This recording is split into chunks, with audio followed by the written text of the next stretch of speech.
నమస్తే అండి, ఎలా ఉన్నారు అందరూ? బాగున్నారా? నేనైతే బాగున్నానండి. మీ అందరికీ అమ్మవారి ఆశీస్సులు ఎల్లప్పుడూ ఉండాలని కోరుకుంటూ, ఈ రథసప్తమి రోజున మనం చేసుకునే పూజా విధానం, అలానే ఆ రోజున మనం పాటించవలసిన నియమాలేంటి, ఇవన్నీ కూడా ప్రతి ఒక్కటి ఈరోజు వీడియోలో మనం తెలుసుకుందాము. అసలు రథసప్తమి అనే మాట ఎందుకంటారంటే, మాఘశుద్ధ పంచమి సప్తమి రోజున సూర్యుడి రథం ఉత్తరం దిక్కు వైపు తిరుగుతుంది.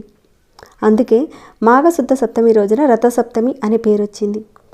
మరి అలాంటి రథసప్తమి రోజున ఆ సూర్య భగవానుడికి పూజను మనం ఏ రకంగా జరుపుకోవాలి, నియమాలేంటి, ఇవన్నీ కూడా తెలుసుకునే ముందు ఒక చిన్న రిక్వెస్ట్ అండి. ఈ వీడియోకి ఒక చిన్న లైక్ చేయడం మాత్రం మర్చిపోకండి. కొత్త వారు వచ్చి చూస్తుంటే మన ఛానల్లో అనేక రకాలైన సమస్యలకు సంబంధించిన పూజలు, పరిహారాలు ఉన్నాయండి. మీరు ఒకసారి ఛానల్లోకి వెళ్ళి మీ సమస్యకు సంబంధించిన ఒక మంచి పరిహారాన్ని ఎంచుకుని ప్రయత్నం చేయండి. మీకు వచ్చిన మార్పుని, రిజల్ట్ని నాతో షేర్ చేసుకోవడం మర్చిపోకండి. అలానే ఈ ఛానల్కి సబ్స్క్రైబ్ చేసుకొని బెల్ బటన్ ప్రెస్ చేసి అలానే నోటిఫికేషన్ని ఆన్లో పెట్టుకోండి. వీడియోని ఎండింగ్ వరకు చూడండి, అన్ని విషయాలు తెలుస్తాయి. లేదంటే ఎక్కడ ఒక పాయింట్ని మీరు మిస్ చేసుకోగలుగుతారు. ఎండింగ్ వరకు చూడండి, సరేనండి. ఇక మనం పూజా విధానంలోకి వెళ్ళిపోదాం. ఈ పూజ చేసుకోవడం వల్ల ఆర్థికంగా ఏదైతే అంటే ఇల్లు కట్టుకోవాలనుకున్నా, ఐశ్వర్యంలో అభివృద్ధి రావాలన్నా, విద్యాభివృద్ధి ఏదైనా సరే, ఆటంకంతో ఉన్న ఏ పనులైనా సరే సూర్యారాధన వల్ల చక్కగా అన్నీ కుదురుతాయి. ఏదైతే ఆరోగ్యం బాగుండక ఎవరైతే ఇబ్బందులు పడుతున్నారో వాళ్ళందరూ కూడా చక్కగా చేసుకోవాల్సిన పూజా విధానం. చాలా విశేషమైన మాసం అండి ఈ మాఘమాసం. అలాంటి రోజున, ఈ రథసప్తమి రోజున మీరు చక్కగా వేకువజాముని అంటే సూర్యోదయానికి ముందే చక్కగా నిద్రలేచి తలారా స్నానం చేసుకోవాలి. అందులో భాగంగా జిల్లేడు ఆకులు ఉంటే కనుక తీసుకోండి. ఒకవేళ మీకు జిల్లేడు ఆకులు దొరకలేదంటే రేగాకులు కానీ, లేదంటే రేగు పండ్లను కానీ తలపైన, అలానే భుజాలపైన, చేతులపైన పెట్టుకొని స్నానం చేయాలని మన పెద్దలు అంటారు. జిల్లేడాకులు కానీ, లేదంటే ఏవైతే మీ దగ్గర ఉన్నాయో ఆ ఆకు మీద రేగు పండ్లను ఉంచుకుని ఓం ఆదిత్యాయ నమః, ఓం భాస్కరాయ నమః అని అనుకుంటూ స్నానం చేస్తే ఆయురారోగ్యాలు, ఐశ్వర్యాలు కలుగుతాయని మన శాస్త్రం చెప్తుంది. ఈ రథసప్తమి రోజున ఈ విధంగా తలారా స్నానం చేసుకోవాలని చెప్తారు. కుదిరితే కనుక ఖచ్చితంగా చేసుకోండి. అదంతా మాకు వీలు కాని పరిస్థితి అండి అంటారా? అంటే సిటీలో ఉండే వాళ్ళకి కొంతమందికి వీలు కాకపోవచ్చు కదా, అందుకే చెప్తున్నాను. కుదిరితే కనుక తప్పకుండా చేసుకోండి. ఇక కుదిరిన వాళ్ళు ఎవరైనా ఉంటే మామూలుగా తలారా స్నానం చేసుకోండి. అలానే సూర్య భగవానుడికి అర్ఘ్యం గురించి కూడా ఇంతకుముందు వీడియోలో మనం చాలా వరకు చెప్పుకునే ఉన్నాం. అందుకని తప్పకుండా ప్రతి ఒక్కరూ కూడా ఈ రథసప్తమి రోజున ఆయనకి ఇవ్వడానికి చూడండి. ఇక ఏ విధంగా మనం ప్రిపేర్ చేసుకోవాలి అర్ఘ్యం కోసం, ఇవన్నీ కూడా నేను క్లియర్గా కూడా చెప్పానండి. ఎవరైనా చూడని వాళ్ళు ఉంటే కనుక నేను డిస్క్రిప్షన్ బాక్స్లో లింక్స్ని ప్రొవైడ్ చేస్తాను, మీరు ఒకసారి చూడొచ్చు. ఇక తర్వాత ఇల్లంతా శుభ్రపరచుకొని పూజ గదిలో దీపారాధన చేసుకోండి. ఈ పూజని సూర్యకిరణాలు పడే ప్రదేశంలో చేసుకోవాలి. లేదంటే ఇంట్లో తులసి కోట ఉంటే తులసి కోట దగ్గర మనం చక్కగా చేసుకోవచ్చు. కొంతమంది టెర్రస్ మీద కూడా సూర్యకిరణాలు పడతాయని చేసుకునే వారు ఉంటారు. ఎలా అయినా సరే చేసుకోవచ్చు. ముందుగా పూజ చేసే చోట పసుపుతో చక్కగా నీటితో అలికి అష్టదళ పద్మం వేసుకోవాలి. ఆ అష్టదళ పద్మం పైన ఒక పీట ఏర్పరిచి ఆ పీటకు చక్కగా పసుపు కుంకాలు పెట్టుకొని, అంటే తూర్పు వైపు ఆసనం వేసుకోవాలన్నమాట. వేసుకున్న తర్వాత ఆ ఆసనం మీద సూర్యుడు ప్రతిబింబం కానీ, లేదంటే సూర్యుడు ఫోటో కానీ పెట్టుకోవాలి. చక్కగా ఫోటోకి గంధం, కుంకుమ పెట్టుకొని మనకి సూర్యుడు కనిపించేటట్టుగా ఆసనం వేసుకొని చేసుకోవాలి. ఇక మీ దగ్గర రాగి కాయిన్ ఉంటే కనుక తీసుకోండి. దానికి చక్కగా పసుపు కుంకాలు పెట్టి ఫోటో ముందు పెట్టండి. అంటే అది ఎలా అంటే, ఒక చిక్కుడు ఆకు పెట్టి ఆ చిక్కుడు ఆకు మీద రాగి కాయిన్ పెట్టాలి. ఒకవేళ మీకు చిక్కుడు ఆకు లేకపోతే తమలపాకు తీసుకొని తమలపాకు మీద పెట్టండి. ఇక అక్కడే తయారు చేసుకున్న చిక్కుడు రథాన్ని కూడా మీరు పెట్టుకోవాలి. 7 అశ్వాలకు 7 కిరణాలకు ప్రతీక అని చెప్తారు ఈ చిక్కుడు రథాన్ని. అలానే ఫోటో ఎదురుగా ఏకచక్ర రథం ముగ్గు కూడా వేసుకోవాలి. ఈ చక్రము సంవత్సరానికి ప్రతీక అని చెప్తారు. అందుకని మనం చక్రం వేసుకోవాలి. ఇక సూర్యభగవానుడు ఏకచక్ర రథారూఢం అని కూడా అంటారు కదండి. అలా మీరు ఏకచక్ర రథం వేసుకొని పైన పసుపు కుంకాలు పెట్టుకుని అంతా సిద్ధం చేసుకున్న తర్వాత ఆ పక్కనే ఒక తమలపాకులో పసుపుతో గణపతిని పెట్టుకోవాలి. అంటే పసుపుతో చేసిన గణపతిని పెట్టుకోవాలి. ముందుగా మనం ఎరుపు ఒత్తులను వేసుకొని నువ్వుల నూనెతో దీపారాధన చేసుకోవాలి ఆయనకి.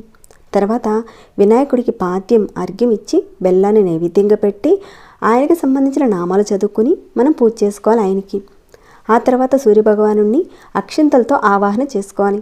ఆ తర్వాత ఆయనకి చేయవలసిన ఉపచారాలు అంటే అర్ఘ్యము, పాద్యము, యజ్ఞోపవీతం, గంధం ఇలాంటివన్నీ కూడా సమర్పించి మీకు కుదిరితే కనుక చిక్కుడు పూలతో కూడా పూజ చేసుకోవచ్చు ఇక్కడ. అలానే ఈ రోజున సూర్యభగవానుడికి ఇష్టమైన జిల్లేడు పూలను కూడా సమర్పించుకుంటే ఆర్థిక అభివృద్ధి, ఆరోగ్యం చాలా బాగుంటుందని అంటారు. ఇవన్నీ కుదిరిన వాళ్ళు ఎరుపు పూలతో పూజించుకోవచ్చు. ఖచ్చితంగా అక్కడ పెట్టుకున్న రథాన్ని కూడా పూజ చేసుకోవాలి. ఇక ఆ తర్వాత సూర్యుడికి సంబంధించిన అష్టోత్తరం చదువుకోవాలి. చక్కగా కొద్దిగా పసుపు, కుంకుమ, పూలు, గంధం చేతిలోకి తీసుకుని ఆ సూర్యభగవానుడికి పూజ చేసుకుంటూ అక్కడ ఉన్న అశ్వాలకు కూడా పూజ చేసుకోవాలి. అంటే అక్కడ ఉన్నాయి అశ్వాలని చెప్పి మన మనసులో అనుకుని పూజ చేసుకోవాలి. కాకపోతే అక్కడ అశ్వాలు ఉండవు, కాకపోతే ఉన్నాయని చెప్పి మనం అనుకుంటాం. అందుకని అక్కడ చిక్కుడుకాయ రథం పెడతాం.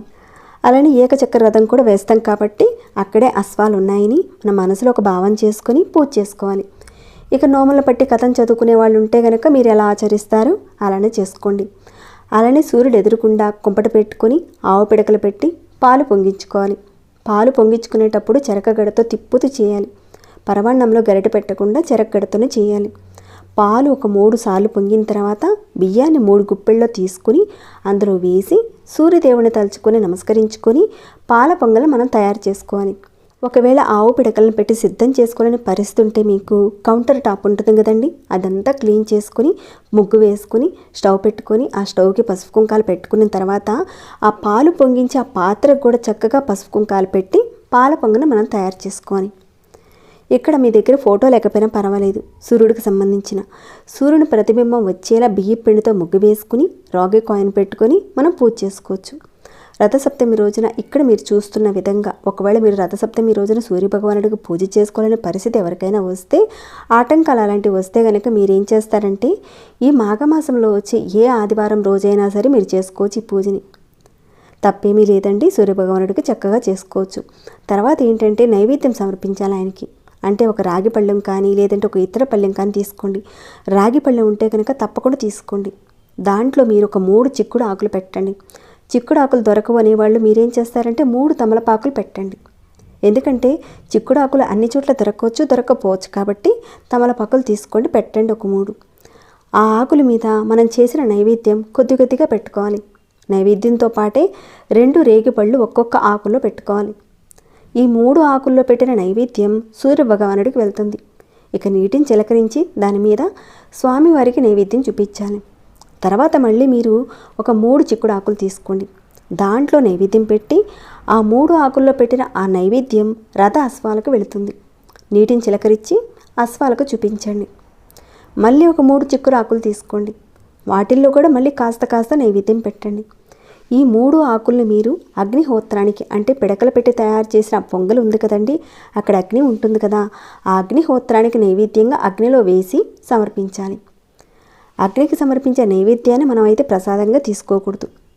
పూజంతా అయిన తర్వాత చివరిన ఆకుల్లో పెట్టిన ఆ నైవేద్యంతో సహా మీరు తీసుకువెళ్ళి ఆ 3 ఆకుల్ని ఆ పిడకల మీద పెట్టేయాలి. ఒకవేళ మీరు స్టవ్ మీద చేసినట్లయితే మీరేం చేస్తారంటే ఒక వెడల్పాటి మట్టి పాత్ర తీసుకోండి. ఇంట్లో ఉంటే కనుక తీసుకోండి, లేని వాళ్ళు కాస్త వెడల్పాటి మట్టి పాత్రను రథసప్తమి రాకముందే తెచ్చుకోండి. దాంట్లో కొద్దిగా కొబ్బరి చిప్ప పెంకులు వేసి కాస్తంత మంట రాజేసి ఆ కొబ్బరి పెంకులు బొగ్గులుగా తయారైన తర్వాత ఆ బొగ్గుల మీద మీరు నైవేద్యాలను సమర్పించండి.